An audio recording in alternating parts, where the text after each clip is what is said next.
An abandoned Russian military camp in a forest near Kyiv reveals the horrors of the invasion. Neither disciplined nor comfortable, CNN reporter tours abandoned Russian military camp. Hostomel, Ukraine, CNN.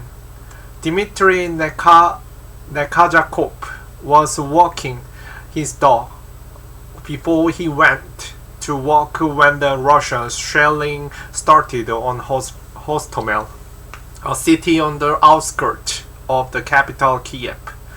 The sky buzzed with the low-flying helicopters from which Russian troops jumped, while rockets rained down.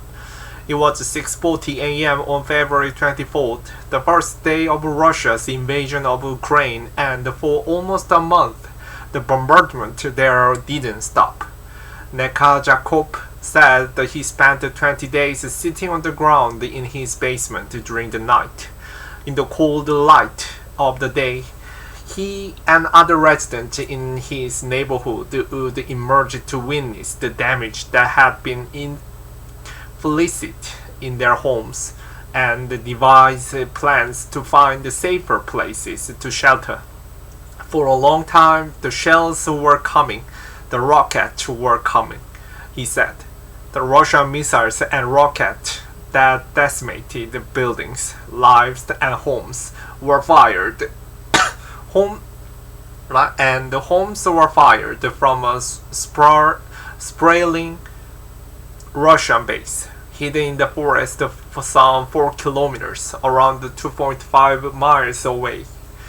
Now only the remains of that spiraling military camp sit among the trees. CNN was shown around the camp by Ukrainian special forces who are picking up clues as to what Russia's plans may have been for the capital among the debris. A member of the Ukrainian special forces walks through the abandoned Russian military camp. Earlier in the invasion, as Russian troops surged toward Kyiv, Ukrainian special forces believe 6,000 Marines set up camp in this pine forest for the month, through the rain, snow, and temperatures that dropped to minus 12 degrees Celsius, around 10 degrees Fahrenheit. The site included the main command post and headquarters. It was from here and the nearby field that the Russian army launches the attacks on Kyiv, Hostomel, and nearby the city of Bucha. Here, they made the decision on the deployment of the further actions, on the directions of the offensive, tactics of action, and so on.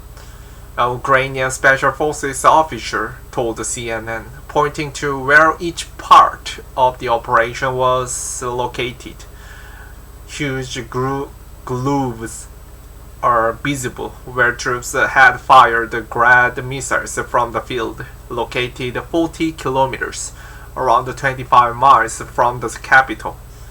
In the woods, discs from Grad missiles that had been launched and ammunition cases littered the floor at launch positions. The Russian forces built dugout, command post, ammunition storage, and communication lines using the trees and wood from the forest. They slept in the underground fortifications covered with timber and green wooden boxes that had once contained BM-21 Grad multiple rocket launchers and tube artillery. Black wires connected each of the shelters across the forest for communication.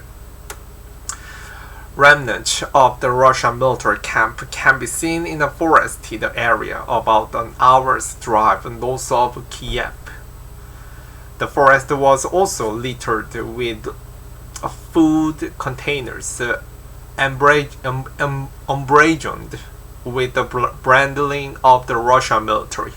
A special forces member uncovered a sodden notepad left behind, containing instructions from a previous mission in Azerbaijan. A Russian camouflage and concealment instruction manual was also discovered at the scene along with the clothing and shoes. Gesturing to the size of the camp, one officer told CNN, Russians fight not in quality, but in quantity. They do not consider soldiers as people. For them, they are cannon fodder and consumables. The tactics of the Russian army resemble perhaps the Middle Ages when they took not by skill but by quantity, he added.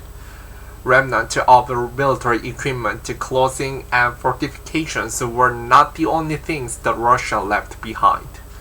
Russian soldiers stormed into nearby neighborhoods, took over homes, and terrorized residents who they came into contact with, according to local residents and the priest. The torture, humiliation, and shallow graves of people killed by those at the base now haunt those villages.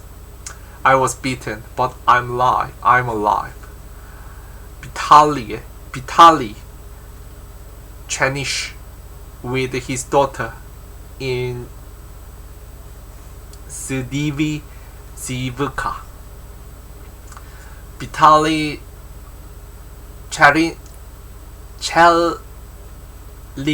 Chelnis from the village of Zvizibuka on Kyiv's outskirts said he was circling through his village when he was captured by Russian forces who were hunting for Nazis. He said they held him for nearly 24 hours. Chelnisi remembers praying in what he thought would be his last minutes alive. I was blindfolded, hands tied, and around me they were shooting, he told CNN. Chernish said he was locked up in a shed after he had been forced to walk through a minefield.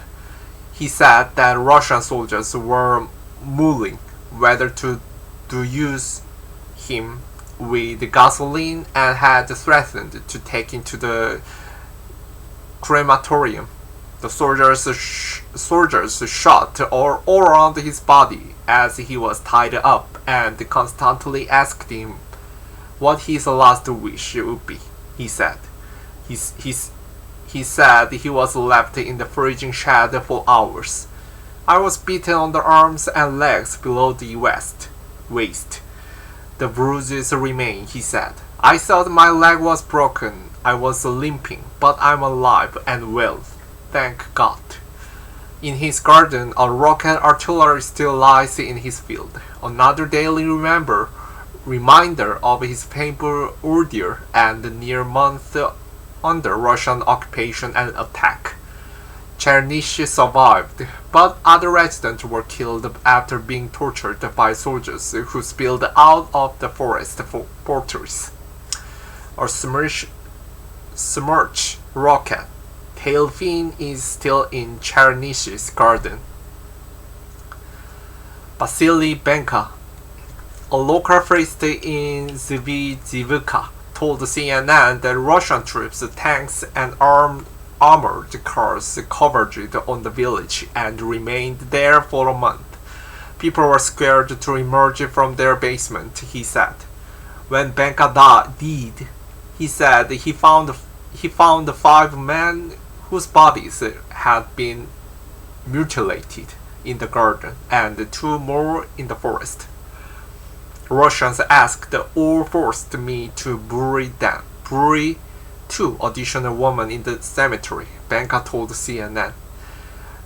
Nekazakop, who fled when the Russians attacked his village, has now returned to his Hostomel home. He remembers all of the bodies he drove by when he left, he said, and regrets he couldn't do anything about it. Dmitry Nekazakop said he spent 20 nights sheltering in his basement in Hostomel. Now, he said, he feels hatred for Russian President Vladimir Putin and the soldiers who ravaged his hometown. I feel only hate. I wouldn't have thought in hundreds of years that this could happen, he said, looking at the graves of those who died. I cannot forgive it for the rest of my life.